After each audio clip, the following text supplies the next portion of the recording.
អត្ថប្រយោជន៍នៃការដើរលេងការដើរលេងមិនមែនដើម្បីតែសប្បាយមួយមុខទេតែវាក៏នាំមកនូវអត្ថប្រយោជន៍ជាច្រើនមិនថាចំពោះបុគ្គលឬដល់សង្គមនោះទេ 1. ដើរលេងធ្វើឲ្យសម្រស់យើងក្មេងជាងវ័យពេលបានដើរលេងយើងនឹងមើលឃើញថាខ្លួនឯងញញឹមច្រើនជាងមុនសើចច្រើនជាងមុនស្រស់ស្រាយច្រើនជាងមុនកត្តានេះធ្វើឲ្យសម្រស់យើងមើលទៅស្រស់ស្អាតចេញពីខាងក្នុងមកដែលមិនចាំបាច់ទៅកែសម្ផស្សនោះទេ 2. ដើរលេងធ្វើឲ្យយើងបាត់ stress នៅពេលដែលយើងបានដើរលេងយើងនឹងមានអារម្មណ៍ថាសប្បាយចិត្តហើយភាពសប្បាយចិត្តនឹងរុញច្រាននៅទុក្ខកង្វល់ឬភាព stress ចេញពីខ្លួនរបស់យើងបើគ្រាន់តែដើរលេងដើម្បីបដូរមកវិញនៅអារម្មណ៍ល្អៗនិងជីវិតមួយដែលរីករាយហេតុអ្វីយើងមិនធ្វើវាតែរាល់ការដើរលេងមិនប្រកាសថាទោះតែចំណាយលុយច្រើនបានដើរលេងសប្បាយនោះទេយើងអាចដើរតាមលទ្ធភាពដែលយើងមានហើយសំខាន់ត្រូវតែចេះឆ្លៀតពេល 3. ដើរលេងជួយបង្កើនប្រសិទ្ធភាពការងារបានកាន់តែល្អ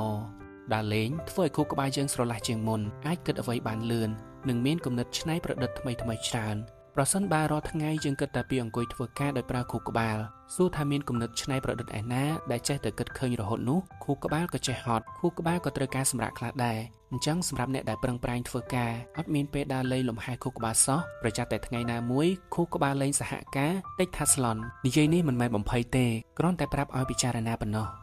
ទី 4 ដើរលេងធ្វើឲ្យយើងបានរៀនអ្វីថ្មីនៅពេលដែលរាងកាយយើងធ្វើបំលាស់ទីយើងក៏បានធ្វើលំហាត់ប្រាណដែរជាពិសេសភ្នែកយើងបានឃើញអ្វីថ្មីៗជាច្រើនថាមិនត្រូវយើងអាចទទួលបានគំនិតល្អៗដែលអាចជួយដល់ការងាររបស់យើងវិញក៏ថាបានម្យ៉ាងវិញទៀតបទពិសោធន៍ពីការដើរលេងក៏បង្រៀនយើងបានច្រើនផងដែរ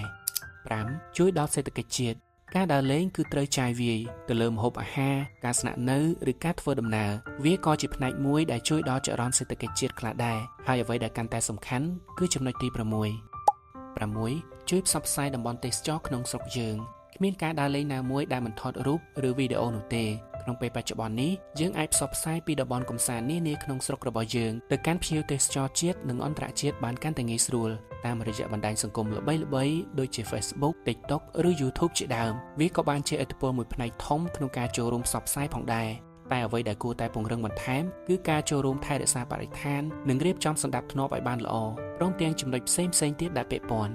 តែអ្នកទាំងអស់គ្នាយល់ថាការដើរលេងមានសារៈសំខាន់អ្វីខ្លះសូមចែករំលែកជាមួយ